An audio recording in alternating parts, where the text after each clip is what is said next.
Gusto ko lang po sa kanya mabago yung ugali niya pag minsan mainit na ano. Minsan kasi sinasaktan niya ako. Nung hindi pa ano itong bahay namin. Ginawa niya yung leg ko, pinataas niya. Ginagano mo, Jiro?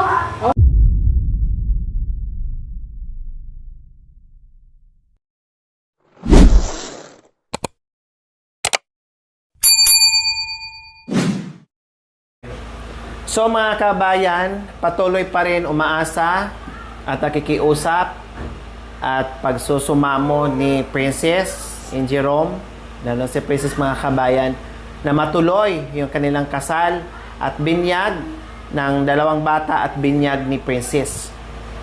So yun talaga lagi niyang ini-insist at sabi nga niya, hindi siya nakakakain, no? At nabanggit pa niya, parang bumalik daw ang sakit niya dahil sa kaiisip ng mga kabayan, hindi daw siya nakakatulog, lahat-lahat. At humihingi ng kapatawaran, humihingi ng second chance. At patuloy, pakikiusap sa ating mga kabayan, yung kasal daw. Yung kasal na naipangako ko, na biglang nabali, na unsyami, dahil sa pag-uugali na pinapakita sa atin na hindi maganda. So, Jerome, Princess, o dito kayo tingin sa akin na, meron ko sasabihin sa inyo. Dahil hindi lang ako yung pinakitaan nyo ng hindi maganda. Hindi lang si ate nyo na pinakitaan nyo ng hindi maganda. Hindi lang ang mga viewers natin, lalo na yung mga sponsors natin. Kaya ito yung rason kung bakit naudot ang kasalan nyo. Tama? May dahilan bang iba na naudot ang kasalan nyo o wala? Ha? May dahilan bang iba na naudot yung kasalan nyo? Anong dahilan, Princess? Dahil sa? Yung gasol po. Ha? Yung gasol. Bukod doon sa gasol, ano pa?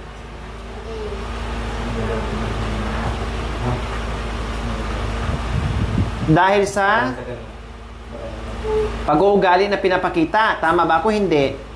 Princess? Opo. Dahil doon. So, nangihingi kayo ngayon ng second chance. Jerome. Nangihingi kayo ngayon ng kumbaga, nakikiusap pa rin kayo na makasal kayo. Bakit? Bakit gustong-gusto mo makasal? Wala po yung mga bata na sana mabunyagan po pati yung asawa na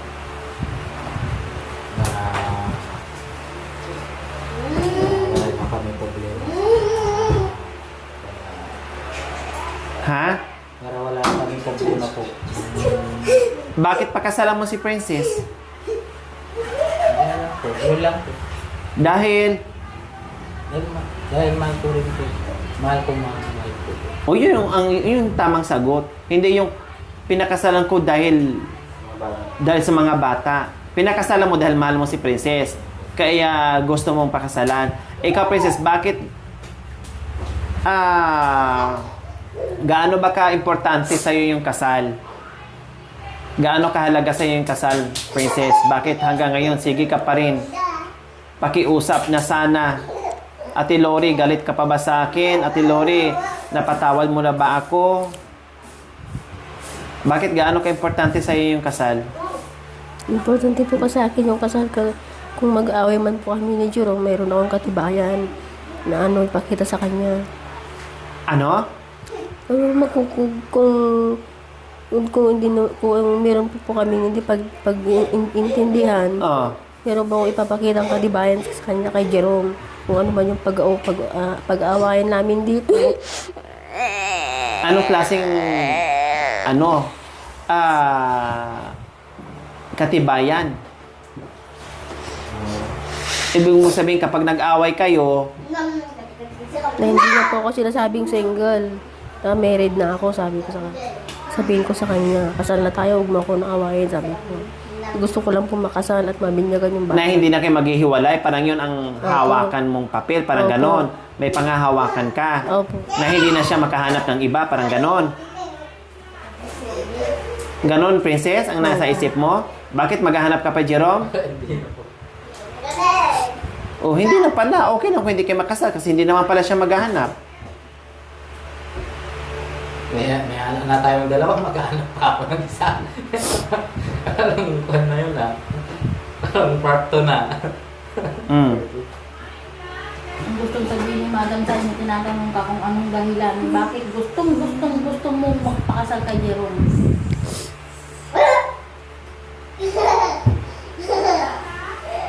Anong dahilan? Bakit gusto mo magpakasal si Jerome? Ano ang tinatanong namin? Kahit na Kasi talagang nagkukumahog ka, halos gusto mo maglumpasay, himatayin. Dahil gusto mo, para matuloy lang talaga ang kasalan. Bakit? Ano bang pinakadahilan mo yung totoo na galing sa puso mo, Princess? Para maunawaan namin. Ha? bakit gusto mong iharap si Jerome sa altar? Oh, bakit? Gusto ko lang po sa kanya mabago yung ugali niya pag minsan mainit na minsan kasi sinasaktan niya ako. Nung hindi pa itong bahay namin, ginawa niya yung leg ko, pinataas niya. Ginagano mo, Jerome? Oo, nakit ka nito sa shelter. Nung dati, nung di ba nakayos itong bahay, nung lagi tayong nag-aaway, sinakalma ako. Hindi ko nasasabi nila ate. Kaya gusto ko magpakasal. Nung dati pa noon pa, matagal na. Ngayon ko lang nasabi. Matagal na, nagawa mo, Jerome, aminin mo, sinabi niya. Hindi ko po ginawa yun natin. Wala Matagal na yun, hindi mo na maalala. Sinakal ka niya isang beses. Kaya lang po. Yun lang, hindi na Hindi naulit. na po. Inulit pa niya yung ginawa niya sa bahay noon. Hindi na. Yung ginawa niya sa bahay noon, iba yan. Iba yun. Bakit may ginawa si Jerome noon? Ngayon po, nakaharap ko mismo ako. Talagang sobrang galit ko nung talaga. Gusto Anong ko lang ginawa po ni Jerome? matuloy. Sinampal ko yung kapatid ko. Dahil ano na pag-awayan nila? Dahil lang po sa bata. Oh. Tapos, naulit dito na nakabukod kayo dito. Opo. Sinakal ka. Ano naman ang dahilan? Nakainom po kasi siya eh. Ayun, dahil nakainom. Ayaw ko po siya uminom. Pag minsan maulit na naman. Ayaw ko uminom na. Kahit saan, pinipigilan ko. Kaya nga lagi ko sinasabi, ang pag-iinom, okay lang. Basta hindi nagkaka-problema. Dati pa yun ate, nung hindi pa kayo nagkakilala. Nung di mo pa siya nakita dyan sa daan. Matagal-tagal na rin ate. Hindi ko pa rin matanggal sa isipan ko. Mula ngayon. Sinakal ka niya. Gusto ko lang po makasal. Patuloy para hindi niya na ako masaktan. Ay, ganun ba yon? Hindi din, mali ang pananaw mo din eh.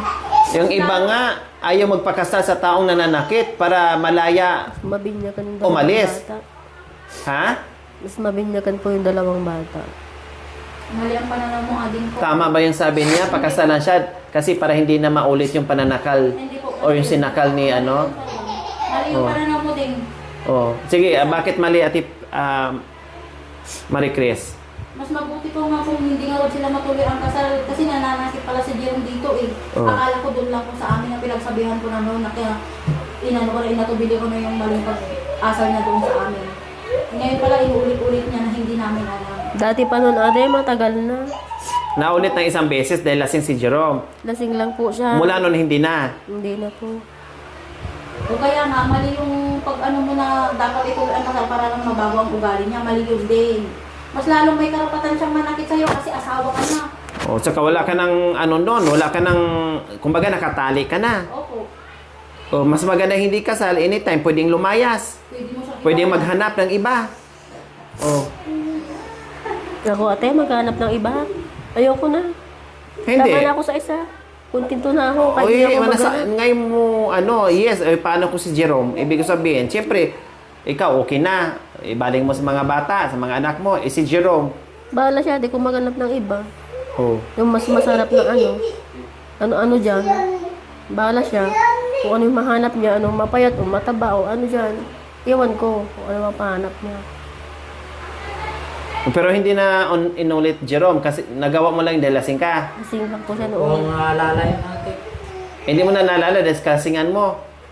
Nalasing po dati. Kaya talagang tama lang yung Kaya ginawa hindi na nag-aaway. tumigil ka na sa pag-iinom para hindi magdulot ng gulo. Kaya nung may mission pa tayo dito, ate, silang uminom. Ay sabi ko, wag nyo yayain, uminom yan, ayaw ko.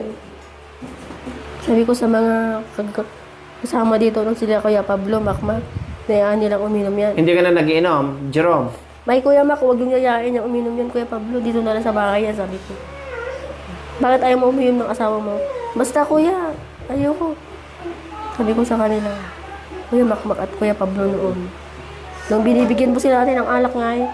Niyaya sila nung uminom ito. Pero si Jerome, hindi nagiinom dito na mag-isa. Opo. Oh, dapat lang. Baka sa katagalan, hindi lang sakal ang abutin mo. Tuluyan ka na. Biro mo, hindi na naalala ni Jerome na sinakal ka? Yung dati po yun Dahil yung- sobrang lasing siguro? Yung isa pa lang po yung anak namin, si Rudy noon. Matagal na panahon na. Tagal na po. Kaya gusto ko matuloy po yung kasal. Ko naman ko yung dalawang bata. Bukod doon, ano pa? Bakit matuloy mo yung kasal? Bukod doon. Bakit pakasalan mo si Jerome? Bakit atat na atat ang pakasalan si Jim? Ha? Anong dahilan din? Yung inakak mo ko kanina, may binunong ka sa akin agad. Ate, tuloy ba yung kasal? Sabi mo agad sa akin. Bakit lagi mong natatanong sa akin? Bakit lagi mong isinisiksik sa usapan mong kasal? Anong dahilan? Bakit gustong-gusto mong pakasalan si Jerome?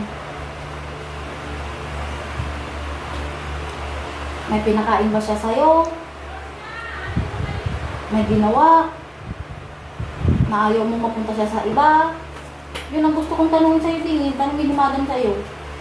Bakit gusto mong pakasalan si Jerome? Inananakit na naman pala dito. Imbis na isipin mong ayaw kong magpakasal kasi nananakit yan. Pero ikaw tuloy pa rin sa pagsabing gusto mong magkasal kay Jerome. Anong dahilan? Ang tawag doon parang martyr. Oh. Pagkamartir ba? O ano?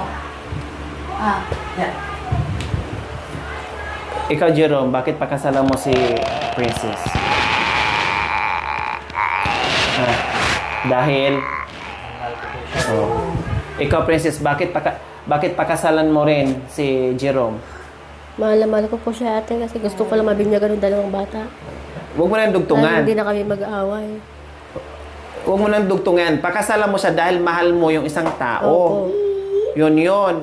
Huwag na dahil sa mga bata, dahil sa mga ano. Siyempre, una kayo.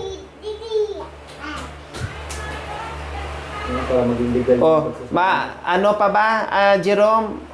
Yung inulit mo kasi dinamdam pala niya hanggang ngayon kahit matagal na panahon, isa pa ang anak niyo. Dinamdam niya. Hindi niya makalimutan yung ginawa mo sa kanya na pagsakal. Ikaw naman, hindi mo alam dahil kasingan, pero nagawa mo na nga na yun. O anong sabi mo sa kanya? Dinamdam pala niya. O nagulat ka ngayon. O mauulit pa ba yan? Sabihin mo sa kanya ng harap-harapan.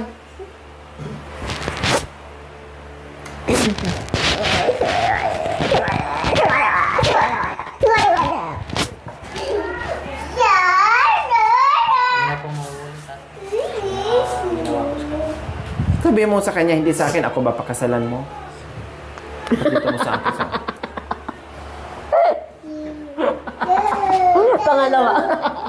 Pangalawa.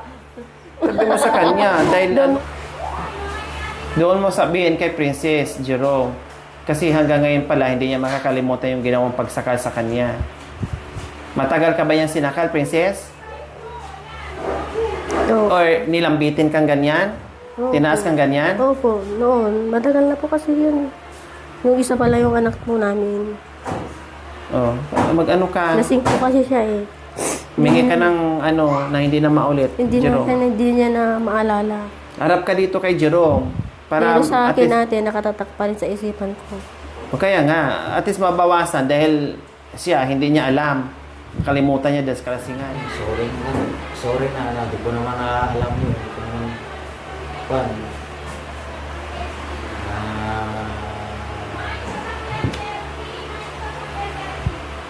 Sinakan. sinakal na lasing lang ako. Siguro pagod ko, kakaisip ko na kasi sublado mo, Suplada? Oo, suplado rin siya. Siyempre, nagagalit rin ako.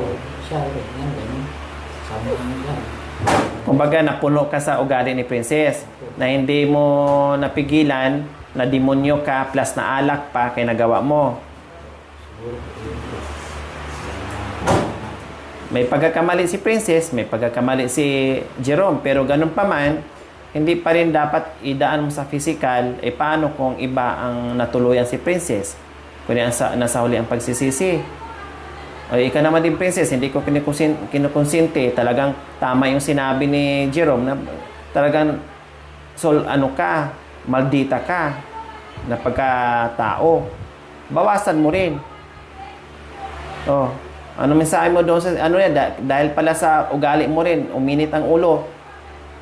Oh, anong mensahe mo doon sa humingi ng sa iyo, pasensya? Ha?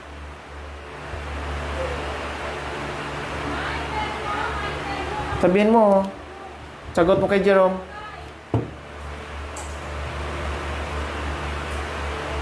Sorry na din sa'yo kung masungit man ako. Kasalanan ko rin naman. Pagkakamali. Sorry. Basta wag mo na ulit yung ginawa mo sa akin. Hindi na naulit. Isang beses lang yon dito. Oo po, ate. Ngayon pag nag-aaway kayo, wala nang pisikalan. Wala na po. Dahil hindi nakainom. Kahit di naman po nakainom yan, kahit nakainom. Hindi na naulit ni Jerome. Hindi po siya na naulit. O yung pagyuyusin niya nga Dahil nagyuyusi pala ito. Ang buong akala mo, hindi. Hindi ko po alam sa kanya, hindi ko naman po nakikita. Oh. Inaamin na nga niya. Kahit hindi mo nakikita, inaamin. Anong mensahe mo sa kanya? Huwag kang manigarilyo, tikim mo sigarilyo mo. Alam mo nang bawal sa akin ng mga mikrobyo, bakterya na amoy ko sa'yo. Pwede sana kung maninigarilyo ka lang, maghugas ka agad. Magpalitan ka ng damit. Pumasay mong katawan mo, kamay mo. Ito yung bunganga mo, pero hindi ko maamoy. Yun lang gusto ko sa'yo, payo ko. Kung sunduin mo para lang sa'yo na ang ginagawa ko, para hindi ko lang maamoy yung mga bakterya mapunta sa akin. Oh. Kung sundin mo yung sinasabi ko sa'yo. Ha? Nakikinig ka ba? Oo naman, alam naman. Siyempre, hindi ko rin maiwasan kasi yan na vision na rin akong ganyan. Kahit na binata pa ako, na vision ko na rin. Pag natinagilan ko yan, di babalik yung sakit. Parang sasakit na rin yung nararamdaman ko. Basta maghugas ka lang. Pag nag-vision ako, pag nag-vision, hindi mo maalis yung vision talaga. Oo nga, pag nag-vision, hindi mo maalis. Oo, Basta hugas pagtapos naman ka ako. maninigarilyo, maghugas ka lang. Nahugas naman ako. Tanggalin mo damit mo para hindi kumamoy ang mikrobyo. Maghugas ng mga bunganga mo, Ate kamay. Marie Chris. O, teka. Ate Marie Chris. Sangayon ka ba doon sa naging... Sabi niya po, sa sinasabi ni Jerome? hindi po. Bakit? Paliwanag mo. Ang bisyo ko, kusang natatanggal yan kung porsigido talaga ang taong matanggal yung bisyo na yan. Paano na? Magkakasakit daw siya. Dahil kung maikat data, siyempre Paunti-unti. data. Baka kami lang na isla, may sakit ka. Ayaw mo magkasakit ka, pero yung pamilya mo gusto mo magkasakit. Hindi Dahil na. sa bisyo mo. Hindi na.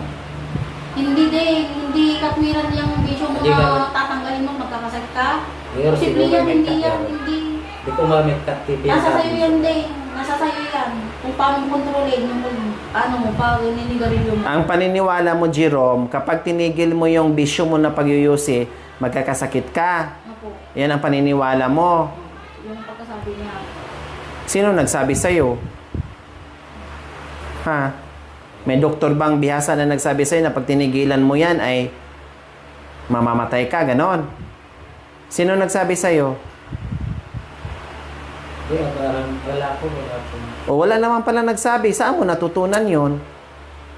Na kapag alisin mo, magkakasakit ka. Akala ko man meron nagsabi sa kanya na magpapaturo sa akin kung mag-bisyo din para hindi ako magkasakit. Ha? O bigyan kita ng sample ha? Si Habi, kung chain smoker ka, mas higit yung chain smoker sa'yo. Pero isang salita ko lang, hindi na nagyusi, hindi naman siya nagkasakit. Na grabe yung nagyusi, patay sindi yun. Hindi naman ako grabe yung mag-use. Kaya nga, sinasabi ko sa'yo, ikaw madalang ka na magyusi. Ilang beses ka nagyusi sa isang araw? Isa lang. O, Diyos ko, Ginoo ko. My Lord. Si Habi, nagyuyusi yan, patay sindi. Maya pag upos, pag na, ubos, sa ilang beses, kulang pa isang kahas sa isang araw. Pero, nung dumating ako sa buhay niya, pinatanggal ko agad-agad, tinanggal niya. Hindi naman siya nagkasakit. O hanggang ngayon, buhay pa naman. Walang yusi na. Kaya hindi ako maniniwala kasi danas ko yan. Na panagyusi yun, kayang-kaya nga 3 kahas sa isang araw eh. Ikaw lang isang beses. Bakit hindi nagkasakit? Okay yon, mali yung paniniwala mo. Okay lang yon kung magbisyo ka. Pero gaya ng sinabi ni Princess, na maghugas ka lang, magpalit ka lang ng damit, para hindi malanghap ni Princess. Pero kung mahal mo si Princess, kaya mong isakripisyo yung pag-alis o alisin mo yung bisyo mo. Hanggat hindi pa dumating yung panahon na tumanda ka ng tumanda, na mahirapan ka na talagang alisin yung pagyuyusi. Kung mahal mo, kaya mo. At bukod doon sa mahal mo, kung ayaw mo magkasakit ang asawa mo, kaya mo yung tanggalin. Hindi pa huli ang lahat kasi napakabata mo pa at sabi mo isa o sabihin natin 2 or 3 sa isang araw, napakadali lang yun. Wala yan sa kay Habi noon. Napatay sindi talaga. Walang tigil ang bunganga. Pero hindi nagkasakit. Pero doon sa pananaw mo o paniniwala mo, kapag tinigil mo, abay, salungat ako doon. Hindi yung tama. Pero kung gusto mo talaga magbisyo, kontrolin mo lang, no? Maghugas ka o iwasan mo na malanghap ni Princess yung usok or amoy ng sigarilyo. Or ka talagang gusto mo na ayaw mo na magkasakit dahil 4 na beses na pala nagkasakit yan, tanggalin mo habang hindi pa huli ang lahat, habang bata ka pa.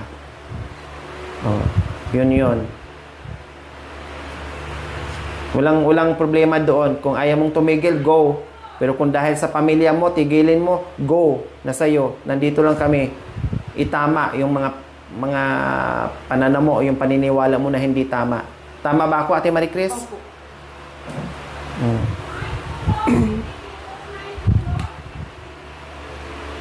So, okay na, Princess. Lumuwag na yung puso mo na hindi na niya ulitin yung pananakit o pananakal sa'yo. Opo. At ikaw din, sabi niya, dahil din sa malditahan mo, kay nagawa niya, at ikaw aminado din, dahil kasalanan mo pare, aminado din siya, Ate Marie Chris. Sabi niya, dahil kasalanan ko, dahil nasakal ako, dahil kasalanan ko din. Naamin din niya, dahil sa ugali din niya. Ulit, baguhin mo rin. Hindi lang siya magbago, pati ikaw magbago din. Parehas kayong dalawa. Dahil aminado ka naman din sa sarili na dahil din sa ugali mo kaya nasakal ka ni Jerome. Nakainom pa si Jerome noon, nawala na sa isip. Na demonyo ng utak. Lalong nasusulan yung utak sa pagka-demonyo dahil nakainom. Kaya mahal agad talaga yung pag-uugali, yung asal.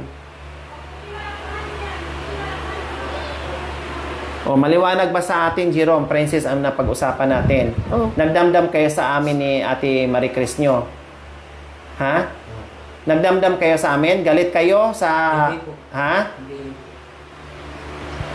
Ikaw, Princess, nagdamdam ka sa amin? Hindi po. Ano sa palagay mo, Princess, yung mga sinasabi namin? Tama, hindi? Tama po. Para lang po sa amin. Yun. Yun naman pala, alam mo eh.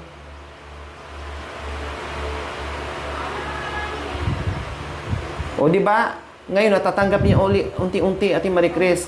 Kasi kapag pinagsabi mo siya ng ganyan, makikita mo yung facial expression niya. Ngayon, natatanggap mo at masarap na tanggapin, Princess, yung pagkakamali para magiging maaliwalas yung mukha. Tinan mo, tinanggap mo yung pagkakamali mo, maaliwalas yung mukha mo. Wala na yung pag ganun yung mata mo pag natanggal na. Mas lalo na kung kasal na kami sana, maliwalas na yung mukha ko.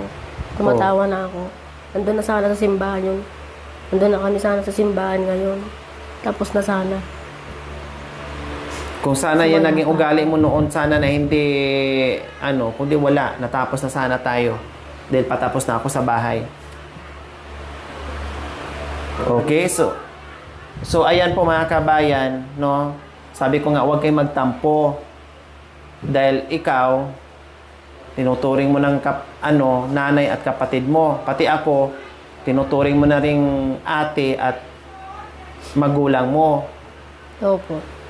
Kayo po yung Ikaw, Jerome, anong turing mo sa akin? Pwede pa kitang yakapin, ate. Ha? Pwede pa kitang O yakapin. yumakap ka.